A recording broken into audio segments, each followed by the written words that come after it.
आं बिदोंमोन राजाया दाखालि आंखौ मोनसे फैसा 40 लाख बिनो थिननायलाय आं बिदोंमोन भिडिअनि फुटेजआव रोखा रोखा खोनाखाबाय अफ्रि दैमारिया मैयानि समाव गावनि फेसबुकआव बि राजाया 40 लाख थाखा बिनो होदों होननानै बुंदों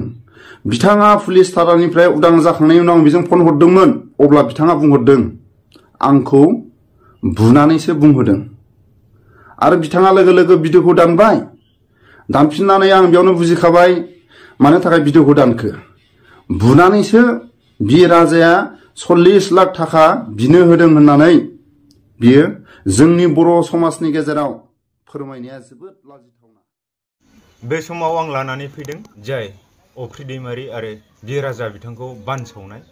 दा बिनि सायाव आङो नोंथांमोननो बुंफोरनानै होनो फैदों दा बे समाव साननैसो सिगां माखासे ससियेल मिडियानि गेजेरजों जाय एक्सन दिब्बी लोगोसे इउटुबार अफ्रि दैमारि बिथांखौ 40 लाख रां दाबिदों होननानै बेखौबो बि राजा बिथांनि थिननायाव 40 लाख रांखौ सासे फालांगिगिरि बा असिन्त नार्जारि कन्ट्रेक्टरनिफ्राय डिमान्ड खालामदों होननानै माखासे ससियेल मिडियानि गेजेरजों गोरायै बा अफ्रि दैमारि बा बि राजा बिथांमोनखौ सोंखारिनाय रावजों बुंनाय बाथ्राफोरखौ ससियेल मिडियानि गेजेरजों नुनो आरो खोनानो मोनदों नाथाय नंगुबैया मा बैखौ मोनथिया हसिया बिथांमोनहा माखासे ससियेल मिडिया गोबाङै बिथांमोनखौ सोंखारिनाय रावजों निउस फोसावनायखौ जों खोनानो मोनदों आरो नुनो मोनदों नाथाय गुबै बाथ्राया मा दिनैनि समाव ससियेल मिडिया बा सोरबा इउटुबारफोरा सोरबा न'खरनि बा सोरबा व्यक्तिफोरा जाय स्पटआव थानाय बिथांमोनहा माखासे समाव सामटाइम इनसिडेन्टलि माखासे इभिडेन्सफोरखौ मोनोबा इउटुबारफोरनो बा सोरबा ससियेल मिडियानि रिपर्टारफोरनो बिथांमोना थोंजोङै वाट्सएपनि गेजेरजों दैथायहरो दा बिनि गेजेराव दा असिन्त नार्जारि बिथांनि जिथु लांदां फटक बेखौ बि राजा बिथांनो असिन्त नार्जारि बिथांनि न'खरनि सोद्रोमा बा सोरबा स्पटआव लोगो मोननाय बिथांमोनहा असिन्त नार्जारि बिथांनि लांदां आरो बिथांजों लोगोसेनो सासे सिख्ला बे सिख्लानि सावगारिखौ हरफादोंमोन दा बे समावहाय बि राजा बा जाय बिथाङा गोबाव बोसोर एनडिबिआव थानानै बिथाङा बर' हारिखौ रैखाथिनि थाखाय हाथियारनि गेजेरजों नांसोमबोनाय बि राजा बिथाङा दिनैनि समाव सासे इउटुबार बेनावहाय फटक दैथायहरनायलाय बिथाङा जिथुके डिटेल्सखौ मोनथियैनि थाखाय अफ्रि दैमारि बिथांजों कनफारेन्स खालामलायनानै बिथांमोनजों रायलायनाय जादोंमोन नाथाय बेयाव थोंजोङै 40 लाख रां बिदों होननाय बे खोथाया नङा मानोना जों माखासे फन रेकर्ड बा अफ्रि दैमारि बिथांजों प्रान्जल बसुमतारी बिथां इउटुबारजों फन रेकर्डआव रायलायनाय बडलेण्ड बुब्लि रादाबफोराव स्टेटमेन्ट होनाय ना बेफोरो नंखाय गोजा टर्चार खालामदों बिनि उनाव माखासे बाथ्राफोरखौ बुंहोदों आरोखि बेल'नो आंनि गोसोआ जरजबस्ति बुंहोदों नामा बाथ्राया बेफोरबायदिनो आं दुखु मोनदों गोसोआव खुला मेला बुंजोबला सोनायालाय सोदों मैया काजलगाव थानायाव लांदोंमोन ओमफ्राय लांनानै माखासे कमप्रमाइसनि गेजेरजों जोबनानै फैदों आरोखि बेखौ सोरखौबा सासेखौ गादबना दोननानै सोरनिबा मा होननानै बुङो सोरनिबा आथिं सिङाव मैला जाहोनाय बेफोरबायदि खालामना दोनबा दिनैनि बे माबायावहाय जानो नागिरा मानोथो गोजोन गोरोबथा ओमफ्राय नोंखौ गाग्लोबदों नामा सोरबाफोर जेनेबा आं मुं मख'नो सानाखै दङ बेफोरबायदिनो बिदिनो होनजायो पुलिसफोरा मा मोनसे होनदों नामा नोंखौ डिउटिखौ बिथांमोना पालन खालामगोन सोंदों एसे एनै आं जा बुंदों बे सैथो खोथाखौ आं बिसोरनि सिगाङाव बुंदों आंनि जायफ्रा उल्था पार्टी बिसोरथ' होखागोन बिसोरनि जानानै बुंनो गोनां जागोन जायहा पुलिस दरखं गाहैयो बिसोरनि जानानै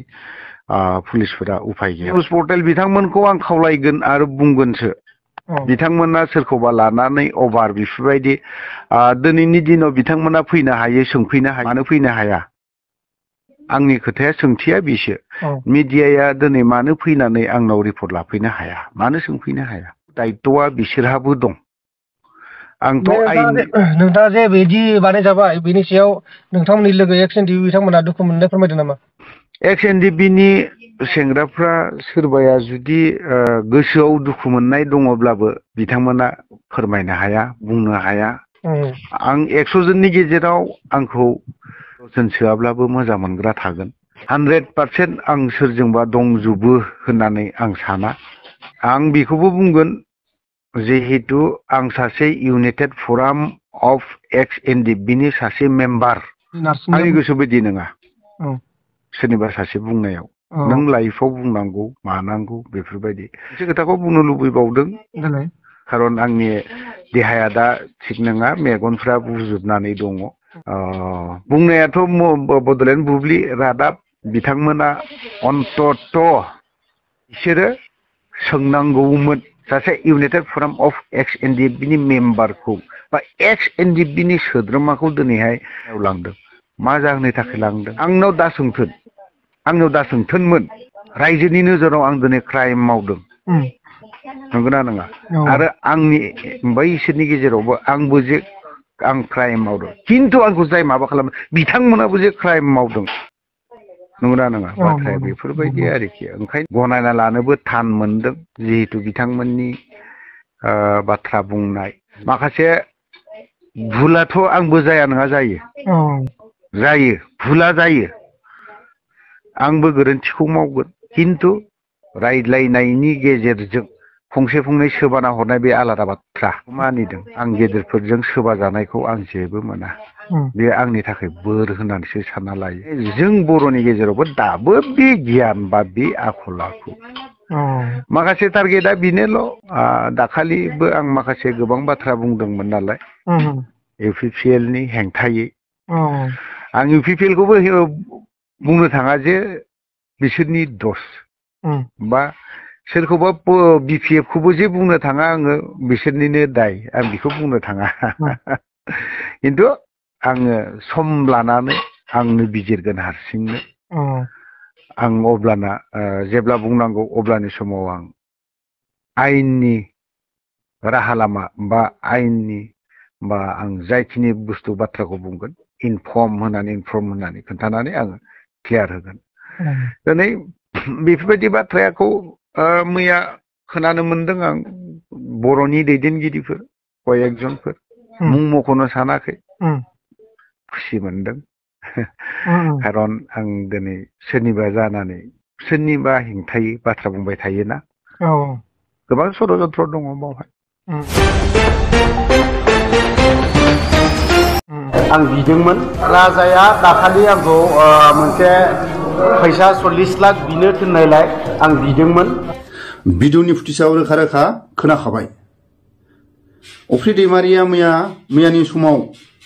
गावनि फेसबुकआव बि राजाया 40 लाख थाखा बिनो होदों होननानै बुंदों बिथाङा पुलिस थारानिफ्राय उदां जाखांनायनि उनाव बेजों फन हरदोंमोन अब्ला बिथाङा बुंहरदों आंखौ बुनानैसो बुंहोदों आरो बिथाङा लोगो लोगो भिडिअखौ दानबाय दानफिननानै आं बेयावनो बुजिखाबाय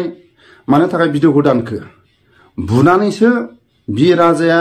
40 लाख थाखा बिनो होदों होननानै बियो जोंनि बर' समाजनि गेजेराव फोरमायनाया जोबोद लाजिथावना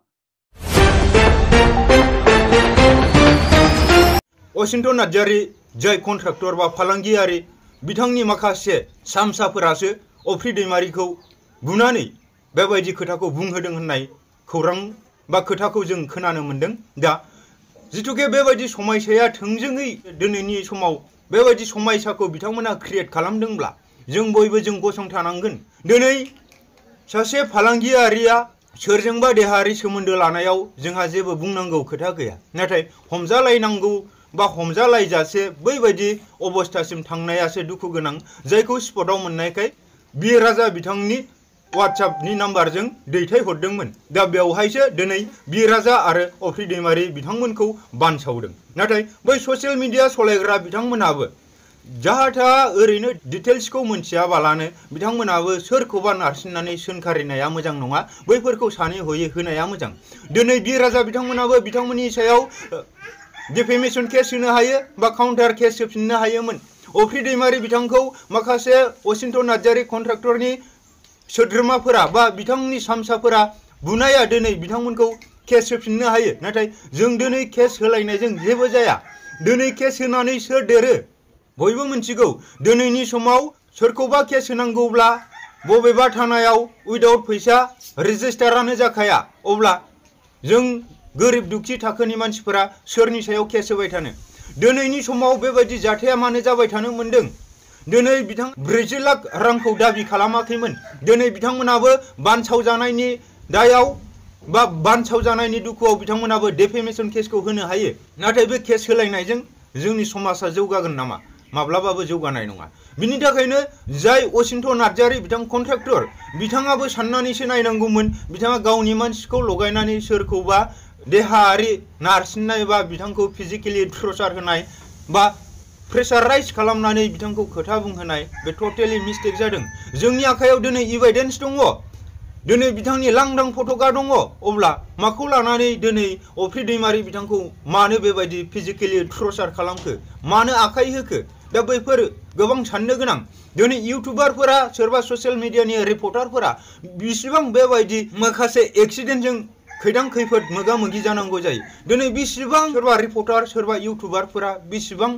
माखासे थाखा फैसा गोनां मानसिफोरनि माखासे सामसाफोरजों बिसिबां मेन्टेलि टर्चार होजायो बिसिबां फन कलाव बिसिबां वाट्सएपआव बिसिबां मोगा मोगि स्पटआव लोगो मोननायाव थ्रेटेनिं होजायो अब्ला दा बैफोरखौ थाखा थायोब्लानो नोंथांमोना जे सोरखौबा धमकी होगोन फिजिकेलि टर्चार खालामगोन बुगोन सोबागोन बेफोर जाथावना नङा दिनैनि समाव जों सोरनिबा देहायारि लोब्बा लाखिनायखौ जोङो थोंजोङै सोंखारिनो थाङा नाथाय नोंथांमोना थाखा फैसा दं होननानै बेबायदिनो सोरजोंबा हमजालायजासे बेबायदि खामानि मावगोन बेफोरखौ दा खालाम जाहाथे समाजाव बेबायदि गुलुं गुजुं थासारि गुबुंले थासारिफोरखौ दालाबो दा बिनि सायाव आरो बे ससियेल मिडियानि जाय नंखायै सोरखौबा नारसिननानै फोसावनाय बैफोरबायदि चेनेलफोरा एसे सानना नायनाया मोजां दिनैनि समाव बिराजा आरो अफ्रि दैमारि इउटुबार बिथांमोननि जानानै बेखिनिखौ बुंबाय आरो असिन्त नार्जारी बिथाङाबो सांग्रां जानाया मोजां दिनैनि समाव नोंथाङा सोरखौबा बेबायदि बुगोन सोबागोन आखाइ होगोन दिनै नोंथाङा नोंथांनि मानसिखौ लगायनानै अफ्रि दैमारि बिथांखौ बुहोदों बेफोर जाथावना नङा दिनै लांदां फट'गा जोंनि आखायाव दङ गोसो जायोब्ला असिन्त दा बैफोरखौ नोंथाङा सानना नायनाया मोजां स' बे जालांबाय जानानै थांथोंसै एगेन आरो बेबायदि नोंथांमोना सोरखौबा बेबायदि फिजिकेलि टर्चार होनो सानोब्ला किन्तु बे उननि समाव बे गोबां गोथौ साननो गोनां आरो बिनि सायाव जोंबो मा बेबस्था लानांगौ बेखौ लानाय जागोन स' थेंक इउसै बयबो रायजो राजाफोरा बिराजा आरो इउटुबार अफ्रि दैमारि बिथांमोननि सायाव दुखु मोननायखौ नागारनांगौ थेंक इउ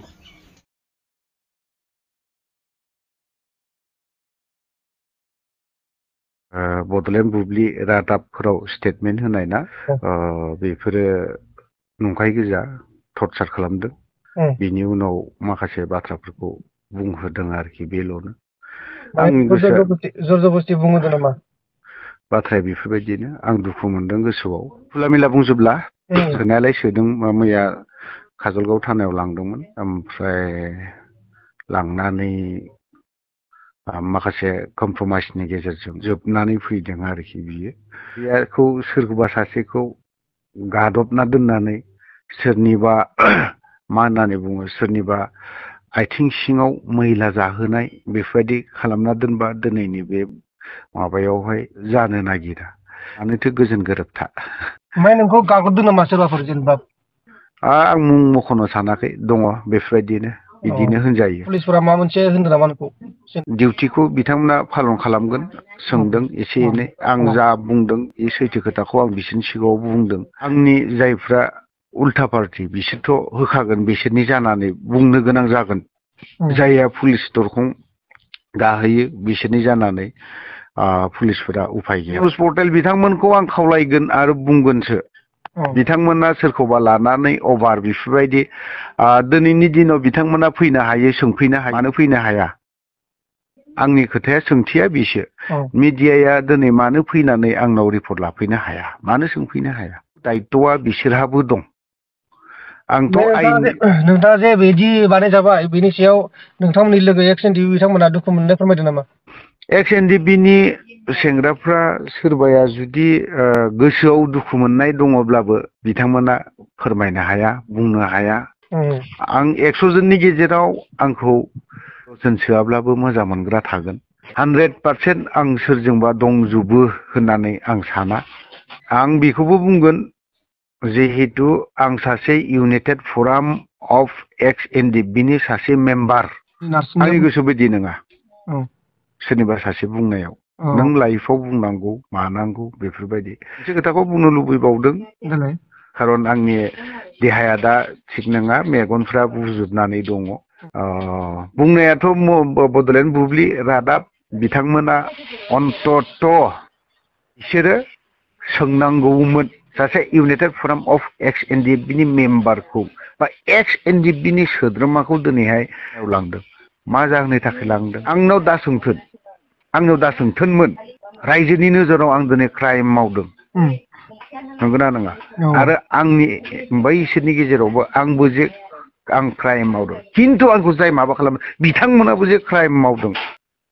नंगौना नङा बाथ्राया बेफोरबायदि आरोखि ओंखायनो गनायना लानोबो थान मोनदों जिहेतु बिथांमोननि बाथ्रा बुंनाय जि लेंगुवेज मोनदों आरोखि गोसोआवहाय माखासे भुलाथ' आंबो जाया नङा जायो भुला जायो आंबो गोरोन्थिखौ मावगोन खिन्थु बाथ्राया ओरैबायदि जानांगौ रायज्लायनायनि गेजेरजों फंसे फंनै सोबाना हरनाय बे आलादा बाथ्रा आं बेखौ मानिदों आं गेदेरफोरजों सोबा जानायखौ आं जेबो मोना बे आंनि थाखाय बोर होननानैसो सानना लायो माने जों बर'नि गेजेरावबो दाबो बे गियान बा बे आखल आखु माखासे टारगेटआ बेनोल' दाखालिबो आं माखासे गोबां बाथ्रा बुंदोंमोन नालाय इउपिपिएलनि हेंथायै आं इउपिपिएलखौबो बुंनो थाङा जे बिसोरनि दस बा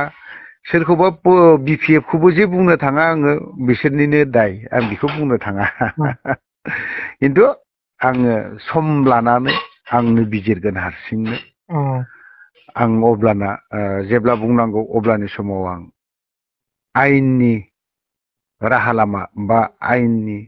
बा आं जायखिनि बुस्थु बाथ्राखौ बुंगोन इनफर्म होनानै खोन्थानानै आङो क्लियार होगोन दिनै बेफोरबायदि बाथ्राखौ मैया खोनानो मोनदों आं बर'नि दैदेनगिरिफोर कयेकजनफोर मुं मख'नो सानाखै खुसि मोनदों खारन आं दिनै सोरनिबा जानानै सोरनिबा हेंथायै बाथ्रा बुंबाय थायोना गोबां षड़यन्त्र दङ बावहाय आं बिदोंमोन राजाया दाखालि आंखौ मोनसे फैसा 40 लाख बिनो थिननायलाय आं बिदोंमोन भिडिअनि फुटेजआव रोखा रोखा खोनाखाबाय अफ्रि दैमारिया मैयानि समाव गावनि फेसबुकआव बि राजाया 40 लाख थाखा बिनो होदों होननानै बुंदों बिथाङा पुलिस थारानिफ्राय उदां जाखांनायनि उनाव बिजों फन हरदोंमोन अब्ला बिथाङा बुंहरदों आंखौ बुनानैसो बुंहोदों आरो बिथाङा लोगो लोगो भिडिअखौ दानबाय दानफिननानै आं बेयावनो बुजिखाबाय मानो थाखाय भिडिअखौ दानखो बुनानैसो बि राजाया 40 लाख थाखा बिनो होदों होननानै बियो जोंनि बर' समाजनि गेजेराव फोरमायनाया